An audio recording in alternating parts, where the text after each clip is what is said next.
Kisah sudah padam dari kita, selagi tidak disampaikan, ia akan padam bersama masa. Ayo kita bersama-sama, kita sampaikan kisah sejarah agar tetap diingat oleh penerus kita. Membongkar kisah sejarah, satu amanah, satu semangat. Bismillahirrahmanirrahim. Bersua lagi dalam membongkar kisah sejarah, dan kisah kali ini ialah Sarawak dalam kurun Masihi ke-15 hingga 17. Seperti apakah kisah ini? Mari sama-sama kita saksikan. Menurut sejarahnya, pada zaman dahulu negeri Sarawak itu takluk di bawah pemerintahan Kesultanan Brunei. Dalam pertengahan kurun Masihi ke-15, pada masa Kerajaan Melayu Melaka sedang di kemuncak kebesaran dan kekuasaannya, pada masa itulah agama Islam mula dibawa masuk ke Sarawak dari Melaka. Dan ramailah orang Melayu serta puak-puak suku bangsa Melanau, Kedayan dan Bisaya yang ada di Sarawak itu masuk agama Islam. Pada tahun 1609, mengikut riwayat pengarang Portugis bernama Valentine, ia mengatakan pada masa itu tempat-tempat yang bernama Kilkap, Saribas dan Melanau di Sarawak itu takluk di bawah perintah Kerajaan Johor yang telah didirikan oleh Raja Melayu, keturunan daripada Raja Melayu Melaka.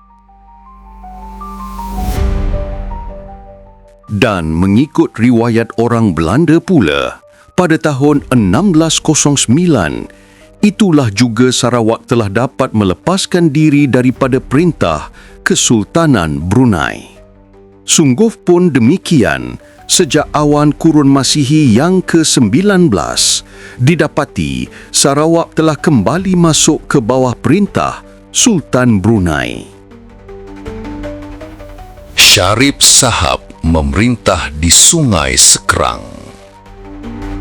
Awal kurun Masihi yang ke-19, iaitu tidak lama sebelum tahun 1832, Sultan Brunei telah melantik seorang besar baginda peranakan Arab bernama Sharif Sahab jadi ketua memerintah di daerah Sungai Sekerang, cawangan Sungai Batang Lupar di Sarawak.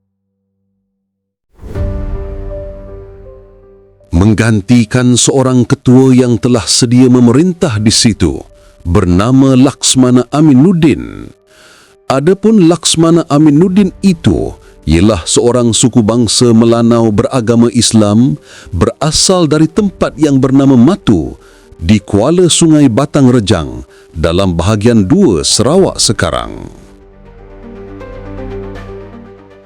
Mengikut ceritanya, Laksamana Aminuddin itu lebih baik orangnya jika dibandingkan dengan Sharif Sahab, dan orang Melayu di tempat itu lebih suka kepada Laksamana Aminuddin.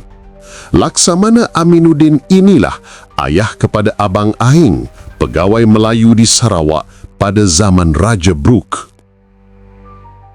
Sharif Sahab memerintah di Sadong. Pada tahun 1832, Pangeran Bendahara di Brunei bernama Pangeran Muda Hashim telah melantik Sharif Sahab memerintah di tempat yang bernama Sadong dalam bahagian 1 Sarawak sekarang, menggantikan seorang ketua pemerintah di situ bergelar Datu Petinggi. Sejak itu, Sharif Sahab dan adiknya bernama Sharif Mular telah mengambil bahagian yang cergas dalam hal ehwal Isadong dan Sekerang.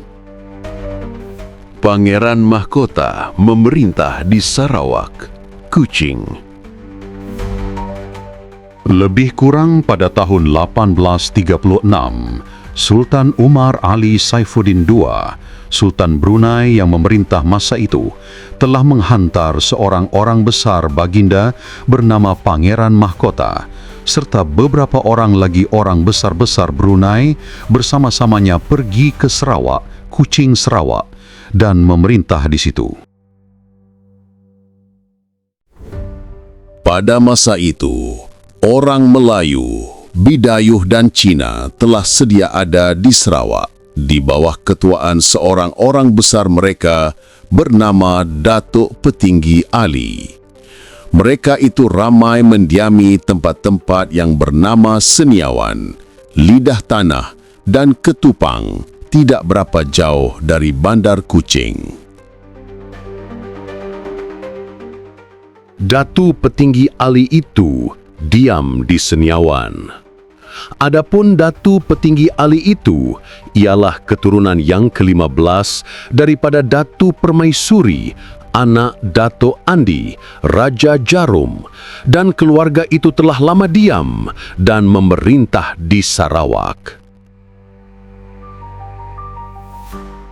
Pada masa Pangeran Mahkota yang berasal dari Brunei itu memerintah di Sarawak, ia telah bertindak keras dan zalim terhadap orang Melayu, Bidayuh dan Cina yang di bawah ketuaan Datu Petinggi Ali itu. Pangeran Mahkota dan pegawai-pegawai di bawahnya, orang besar-besar Brunei itu telah mengambil beras, ikan, sarang burung dan lain-lain hasil daripada orang Melayu, Bidayuh dan Cina pengikut Datu Petinggi Lai itu dengan sesuka hati mereka sahaja. Dan tidaklah mereka membayar harga barang-barang yang mereka ambil itu. Bahkan Pangeran Mahkota telah mengenakan pula cukai berat yang mesti dibayar kepadanya oleh orang-orang Datu Petinggi Ali itu. Serta dipaksanya pula mereka membuka lombong, mencari batu perak, antimoni dan emas dekat tempat yang sekarang bernama Bau. Datu Petinggi Ali dan pengikutnya memberontak melawan pemerintahan Pangeran Mahkota di Sarawak. Oleh sebab perbuatan Pangeran Mahkota dan orang besar-besar Brunei yang memerintah di Sarawak Kuching itu telah terlampau zalim dan aniaya, orang Melayu, Bidayuh dan Cina pengikut Datu Petinggi Ali itu pun bangkit memberontak melawan pihak Pangeran Mahkota dan orang besar-besar Brunei itu. Tujuan Datu Petinggi Ali ialah hendak membebaskan Sarawak dari perintah orang besar-besar Brunei yang zalim itu. Oleh sebab itu, berlakulah huru-hara di Sarawak. Datu Petinggi Ali telah menghantar utusannya ke Betawi, Jakarta sekarang, meminta pertolongan kepada company Belanda. Tetapi Gubernur Jeneral Company Belanda yang ada di Betawi tidak mahu campur dalam hal permusuhan di Sarawak itu. Dalam pada itu, Sultan Sambas ada memberikan pertolongan kepada pihak Datu Petinggi Ali dengan memberi ubat bedil, peluru dan barang makanan. Setelah mendengar berita kekacauan yang telah berlaku di Sarawak itu, Sultan Omar Ali Saifuddin II di Brunei telah menghantar ayah saudara baginda Pangeran Muda Hashim, Pangeran Bendahara Brunei, pergi ke Sarawak supaya memadamkan huru-hara pemberontakan itu. Tetapi apabila Pangeran Muda Hashim sampai ke Sarawak, tidaklah dapat ia menguasai Pangeran Mahkota, dan Pangeran Mahkota pun tidak pula mahu mengikut apa-apa perkataan Pangeran Muda Hashim, walaupun kedatangan Pangeran Muda Hashim ke Sarawak itu dititah oleh Sultan Brunei. Pangeran Mahkota terus juga melawan dan menzalimi orang Melayu, Bidayuh dan Cina, pengikut Datu Petinggi Ali itu, dan mereka pun tetap pula meneruskan penentangan mereka terhadap Pangeran Mahkota dan orang besar-besar Brunei di Sarawak itu. Kekacauan dan huru-hara itu berjalan terus. Pangeran Yusuf di Brunei bersahabat dengan Syarif Uthman di Marudu. Pangeran Mahkota terus juga melawan dan menzalimi orang Melayu, Bidayuh dan Cina, pengikut Datu Petinggi Ali itu, dan mereka pun tetap pula meneruskan penentangan mereka terhadap Pangeran Mahkota dan orang besar-besar Brunei di Sarawak itu. Kekacauan dan huru-hara itu berjalan terus. Setelah Pangeran Muda Hashim meninggalkan Brunei, datang ke Sarawak, ada seorang keluarga di Raja Brunei bernama Pangeran Yusuf, alo ayah saudara juga kepada Sultan Omar Ali Saifuddin II, telah jadi orang besar yang berkuasa di Brunei. Dan Pangeran Yusuf itu bersahabat baik pula dengan seorang orang besar peranakan Arab bernama Syarif Uthman yang sedang berkuasa di Teluk Merudu dalam negeri Sabah sekarang dan ramai pengikutnya. Pengikut Syarif Uthman yang ramai itu diperintahkannya melakukan pekerjaan merampok di laut-laut sekitar Pulau Borneo, dan harta benda rompakan itu terpulang kepada Syarif Uthman serta orang besar-besar di bawahnya. Banyak alat senjata seperti meriam, lela, bedil, peluru dan ubat bedil dijual oleh Syarif Uthman kepada Pangeran Yusuf di Brunei. Dan Pangeran Yusuf pun telah menjualkan pula benda-benda itu kepada orang lain dengan beroleh keuntungan berlipat ganda. Demikianlah caranya Syarif Uthman di Teluk Marudu dan Pangeran Yusuf di Brunei menjalankan perniagaan mereka.